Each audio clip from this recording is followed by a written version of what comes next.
Welcome back to Reaction Talk. And we're going to start we're just going to get going. I've seen this.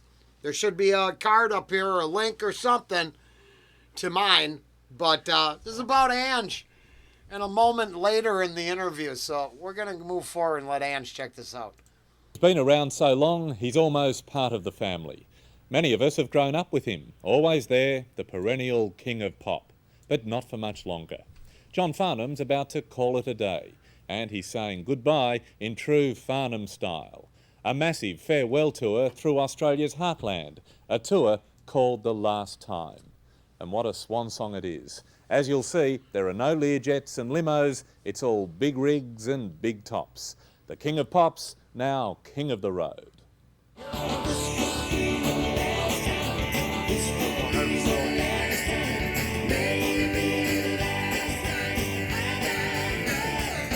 I have to clarify right now, none of this is to make light of John's current situation.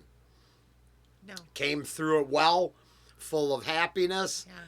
This will be, this episode of Reaction Talk with Rollen and Angie will probably be a comedy episode. I believe there's lots of jokes coming. So just if you're looking for a memorialization or a memory, we're going to remember a Tom Jones-esque moment of his career right now. Just a heads up. From Kalgoorlie to Cairns, John Farnham is packing them in to say good night and goodbye. This time for the last time.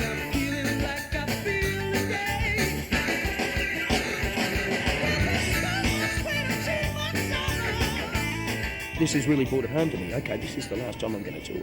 You know, I'm not going to see a lot of these people ever again. You know, and so I'm soaking this right in. This is a real emotional experience for me. I'm having a great time. I really am. Do you really mean you're not going to see them again? You are not going to tour again? Well, I've said I won't, and I would like to keep my word. All right. Here. There you go. What? Did you buy that? So John could sell. Yeah, John has sales skills. So I would just like to inform you that this farewell tour is a lot like Kiss's farewell tour. Now, I saw their farewell tour 3 times. So I just want you to get a heads up before you get totally sold. Okay, fine. It turns out... That wasn't No, the last time. not Okay. at all. Okay. It was one of his farewell tours. Okay. Piers John might have done a few of them. Okay. Now, if I'm wrong, please correct me. But I'm almost positive that's what I discovered in the comments the first time I went through this interview. And I would like to keep my word. I think his towel was in his lip. No one has ever attempted a tour on this scale before. 61 concerts in 27 towns, 6 months on the road. 2 massive 4,000-seat tents leapfrogging each other across Australia. A crew of 100 on a $10 million musical juggernaut. It's an exhausting grind. They have just 2 days to set up to transform an empty tent into a state-of-the-art concert hall. So this is my tent, Peter. This is a tent. This is a tent. This is a serious camping trip, isn't it? And you've got 2 of these running up and down the coast? 2 big tops, and they piggyback. I actually wanted to call them 2 tents, but he wouldn't let me. Glenn Wheatley is Farnham's manager and best mate. I'm in the background, but I get as much of a thrill as John does in looking at what we created. And we can both say, we did this. I mean, it's an awesome feeling, and to get that response night after night from the audience, it's an aphrodisiac. And It really is, actually.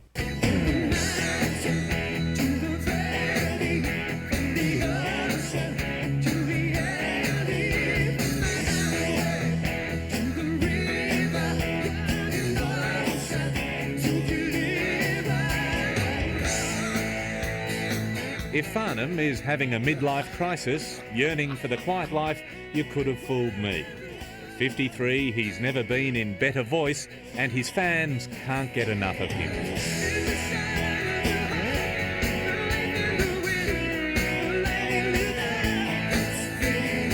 I've been given the opportunity to walk away from it at the best of times, at the top of my profession, you know. I want to walk away with a reputation intact rather than play to, you know, the crickets and the cleaners.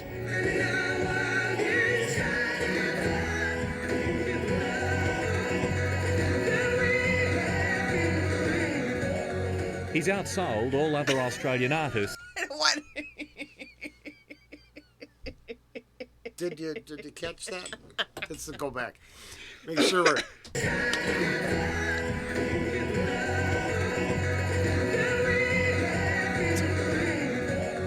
He's outsold all other Australian artists in this country and played live to millions of us. They're right. Boom! John! Boom! Oh dear. For many, he's the Peter Pan of pop. The locks may be thinning, but to these fans, he's still their golden boy. Thank you, darling. Can you see the ball back on the business? Bastards! Oh, right in front of the telly as well. I love you, Joe! I love you too, mate. You know, you go to all these other concerts and, yeah, they get out there, they do their bit and then they leave. I mean, you've seen it in there. He's letting people come up and touch him, shake his hands, kissing them, giving him flowers. And bras, would you give your... No. You drew the line. I drew the line and I gave my mother the big story before we came. No bras, no underwear. What is it about him that you make... I like that young lady. I thought no, she was good. very She's respectful. good, yes.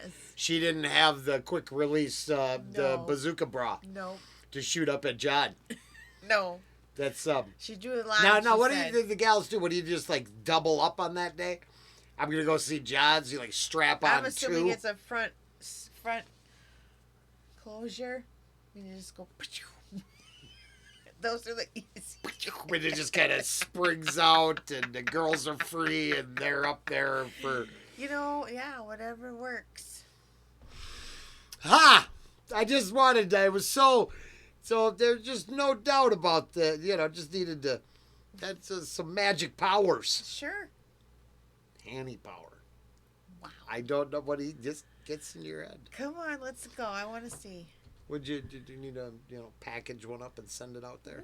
No. Okay, I'm just checking. My mother the big story before we came. No bras, no There you go. underwear. I'm What is it with about her. him that you makes you go back and back and back? My wife. Hey, that's fabulous. Is it his jokes, his sex appeal? Oh, I'd just like to take him home. Well, this is a man who has a bond, not so much with his audience, but with a nation. How are you, mate? Yeah. No I one would is agree better with able that. to explain For sure. He is, A force. a force of Australia. Oh, yeah, it's- By himself, like it's almost embedded from what we've learned, from the fans and the people, and my goodness, it is just, it's amazing. the Farnham phenomenon than rock historian Glenn A. Baker. The bond is extraordinary, and I think it comes down to the fact that it's the oft-used phrase with Farnham: what you see is what you get. There's a certain reliability. People go to a Farnham show knowing that he's going to be bloody funny, that the band is going to be crack hot. He is going to be in great voice. Unfashionable, but a favourite son at the same time. Is that a fair assessment? That is, and in fact, that is what's worked for him, because when you are unfashionable, you never go out of fashion. I'll get people and they'll be down there and they'll want to kiss from here. And physically, you cannot do it. It fascinates me. And then they hold on to your hand and And then try to pull me in, which is, that's a bit disconcerting, I must admit. Have they ever actually succeeded? In the old days I used to get, no, they can't get me near there. Are you kidding? I'm rooted to the spot.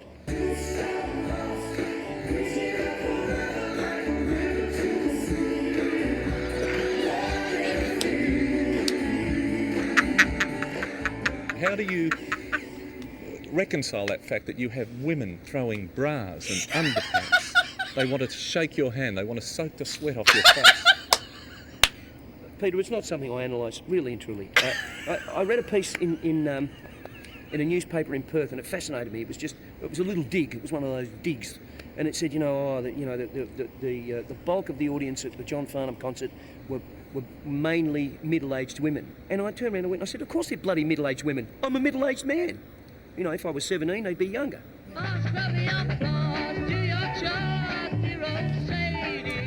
And that's about how old he was when this little number came out. Sadie turned Farnham from plumber to pop star overnight.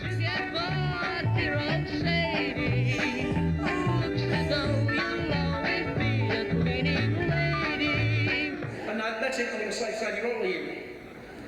And it's going to be, no, it's going to drive you nuts, because it's going to be the last thing you hear. You're bloody crazy. And you'll be driving home and I go, oh, Sadie, bloody fuck. Sadie, the queen in lane.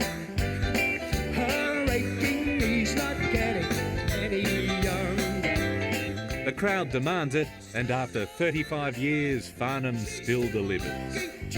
But on this tour, there's a twist, a touch of history he shares with backup singer Danielle Gahar.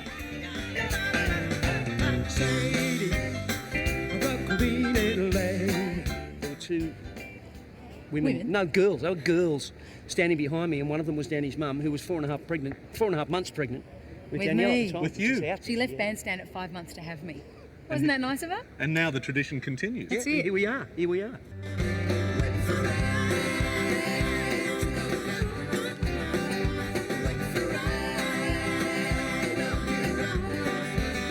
Danielle's the latest addition to a band which has been playing together for nearly 20 years. The camaraderie is as obvious as the mutual respect. On stage was one of the greatest singers ever. There's a timbre and quality in his voice which is, unsurpassed. I mean, just like Don Bradman. The man's been around, has become an Australian icon. That's all I can call him. He's a singer, and my favourite singer is Stevie Wonder, which is also his favourite singer, and he's up there with Stevie Wonder to me. So I'm working with someone who's incredible every night. So that's, and consistently incredible. You're going to have one too, aren't you? Okay, thank you. Okay, I'd really like you to join in. Okay, you ready? Kick my tiny little ass. Down out. Good luck, mate. None of that sipping straight. Oh. How do you sing after that? Oh, you call that singing?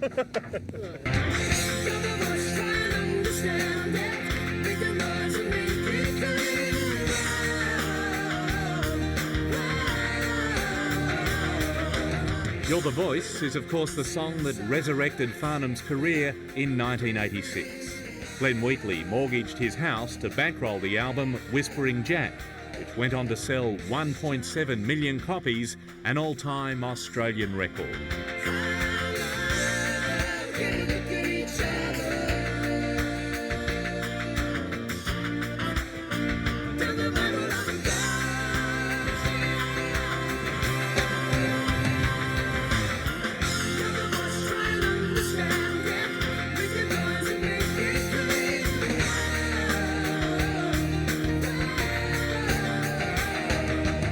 Perhaps one of the reasons Farnham is so popular is that he's known the flip side of fame.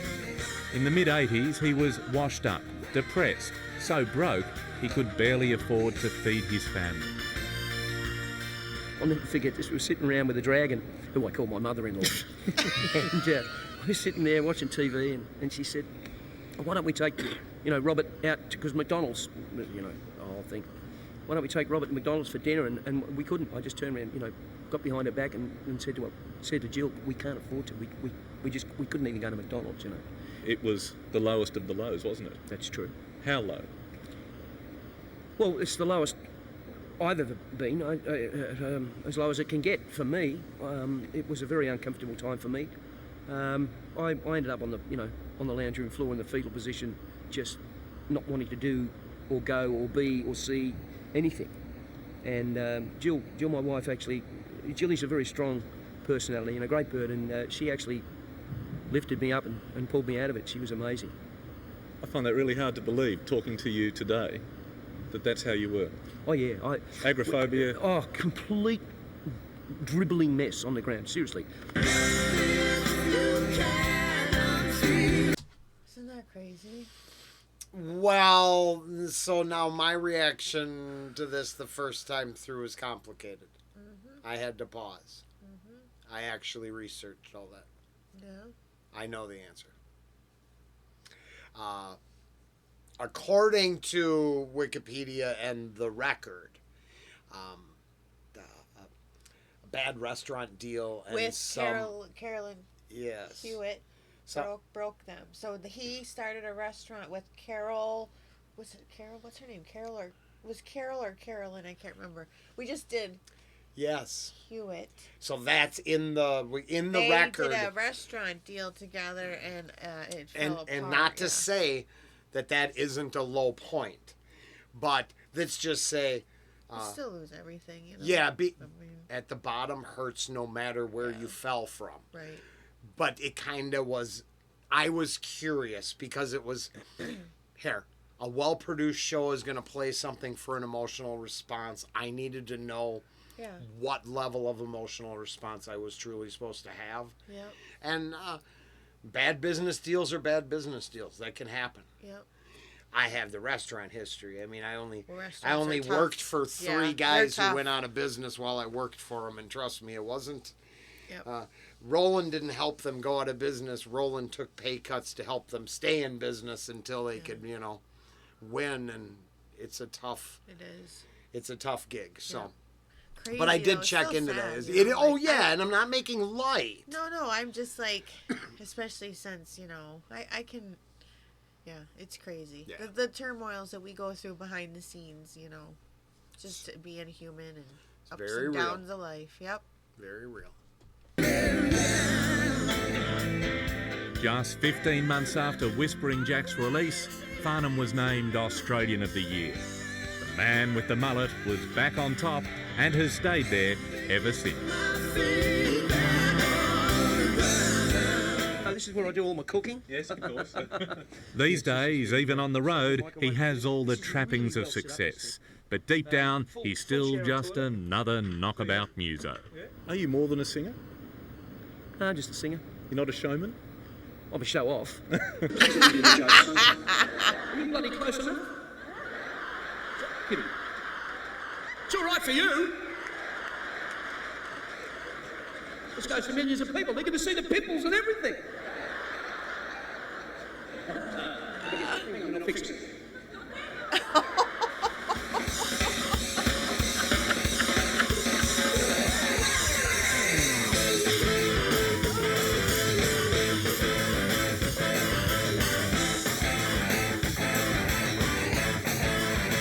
Somewhere in Australia tonight, John Farnham is belting out songs from a career that's lasted nearly 4 decades. You don't have to like his music, but in this era of instant celebrity, you've got to hand it to him. He's one of a kind.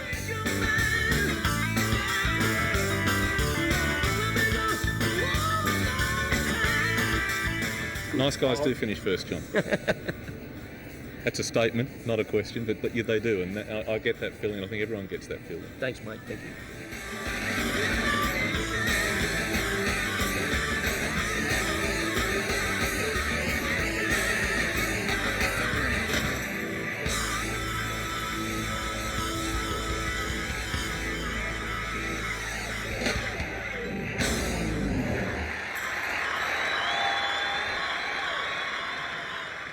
That's so cool. Thank you. Oh my gosh. Yeah, that was Hello, really... I'm Charles Woolley. Thanks for watching. To keep up with the latest from 60 Minutes Australia, make sure you subscribe to our channel. You can also download the 9Now app for full episodes and other exclusive 60 Minutes. Yes. Sadie. Awesome. Oh my gosh, Ah. that was awesome. I'm I'm glad I kept this in the I really the warehouse waiting for you. Well, because I don't ever get to really hear him talk, so I really enjoy listening to him.